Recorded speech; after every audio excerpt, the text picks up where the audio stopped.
Real estate पर GST लगाने को लेकर गुजरात हाईकोर्ट ने एक अहम फैसला दिया है। हाईकोर्ट के फैसले से घर खरीदारों को लाभ पहुंच सकता है, क्योंकि हाईकोर्ट ने यह कहा है कि रियल एस्टेट कंस्ट्रक्शन में जमीन की वैल्यू को लेकर फिक्स्ड केवल 1/3 छूट देना वाजिब नहीं है।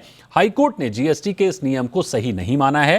दरअसल अलग अलग शहरों में जमीन की कीमत अलग अलग होती है, लेकिन डिडक्शन केवल 1/3 तक ही मिलता है। हाईकोर्ट के इस फैसले का घर खरीदारों और रियल एस्टेट डेवलपर्स पर किस तरह का असर होगा, ये समझते हैं टैक्स एक्सपर्ट और एडवोकेट अभिषेक रस्तोगी से। अभिषेक जी, बहुत स्वागत है आपका जी बिजनेस पर। मेरा पहला सवाल आपसे ये होगा कि रियल एस्टेट में जीएसटी को लेकर गुजरात हाईकोर्ट का फैसला क्या कहता है, पहले क्या नियम था और इस फैसले में क्या कुछ, इस फैसले से क्या कुछ बदल जाएगा?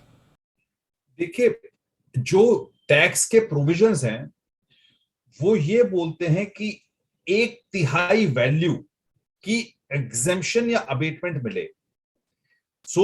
जो जीएसटी का रेट 18% होता है, वो 1/3 डिडक्शन के बाद 12% रह जाता है, और जो 7.5% का रेट होता है वो 1/3 डिडक्शन या अबेटमेंट या एग्जेम्पशन बोले, उसके बाद 5% इफेक्टिव रेट रह जाता है। मुख्य प्रश्न कोर्ट के सामने था कि क्या ये डिडक्शन आर्बिट्री है? क्या उन केसेस में जहां पर लैंड की वैल्यू 1/3 से ज्यादा है, क्या होम बायर्स को एक्चुअल बेनिफिट मिलना चाहिए? इस प्रश्न के साथ जब पिटीशन फाइल हुई तो कोर्ट ने यह बोला कि उन केसेस में जहां पर लैंड की वैल्यू 1/3 से ज्यादा है, यह आर्बिट्री माना जाएगा कि डिडक्शन केवल 1/3 की दी जाए, क्योंकि जीएसटी नियम के अनुसार लैंड और बिल्डिंग पर टैक्स नहीं लगना चाहिए, क्योंकि उन पर स्टैंप ड्यूटी भी लगते हैं और उनको जीएसटी के परव्यू से बाहर रखा गया है, और effective tax rate home buyers के लिए कम होना चाहिए। अभिषेक जी, फैसले के मुताबिक जहां जमीन और कंस्ट्रक्शन कॉस्ट को अलग अलग स्पष्ट किया गया है, वहां पर तो यह आदेश काम करेगा, लेकिन जिन प्रोजेक्ट में जमीन और कंस्ट्रक्शन कॉस्ट को जोड़कर रकम ली जा रही है, वहां क्या होगा? अगर बिल्डर ने आपको एक कंसोलिडेटेड फिगर दी है, पर स्क्वायर फीट में दिया है, या एक कंप्लीट फिगर दी है कि आपकी यूनिट का प्राइस ये है, तो ये ड्यूटी है बिल्डर की। अगर होम बायर या यूनिट होल्डर उनसे पूछता है कि आप हमको प्रोपोर्शनेट कॉस्ट ऑफ लैंड बताइए, हमें टोटल कॉस्ट ऑफ प्रोजेक्ट बताइए, हमारे प्रोपोर्शनेट एरिया के हिसाब से, टोटल एरिया के हिसाब से प्रोपोर्शनेट लैंड कॉस्ट हमको कितनी है वो बताइए, जिससे कि हमको उसका ब्रेकअप मिल सके।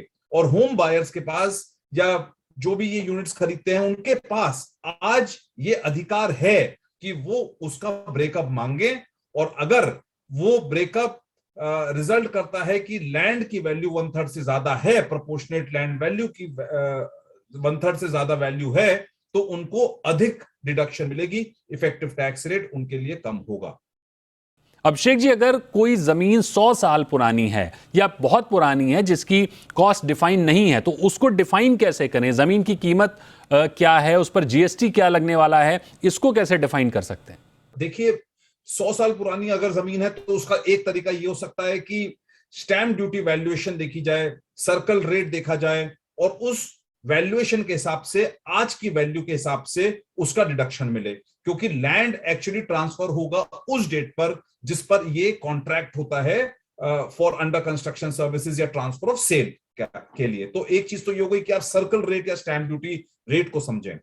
एक और इसमें एंगल आता है, वो ये आता है कि कोर्ट ने ये भी कहा है कि या तो आपके पास प्रोपोर्शनेट लैंड वैल्यू या एक्चुअल लैंड वैल्यू हो जिसका आप एक्चुअल डिडक्शन लें, या दूसरी बात कोर्ट ये भी बोलता है कि अगर आपके पास कॉस्ट ऑफ कंस्ट्रक्शन है तो केवल कॉस्ट ऑफ कंस्ट्रक्शन पर जीएसटी लगना चाहिए।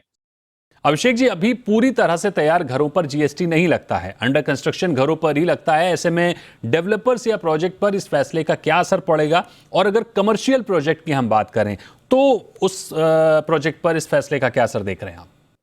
देखिए, दो आपने अहम क्वेश्चन पूछे हैं। पहला प्रश्न तो यह है कि उन बायर्स के लिए क्या, जहां पर पूरी बिल्डिंग बन चुकी है और उससे मिल चुका है, उनको चिंता करने की कोई दिक्कत नहीं है, क्योंकि उनके ऊपर जीएसटी लगेगा ही नहीं, तो वो चिंता के दायरे से बाहर हो जाते हैं।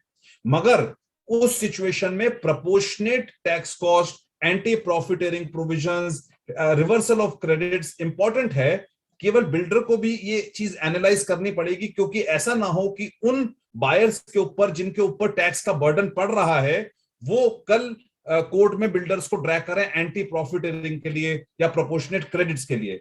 हाँ, आपका एक और पार्ट ऑफ द क्वेश्चन है जिसमें आप बोलते हैं कि कमर्शियल यूनिट्स का क्या होगा।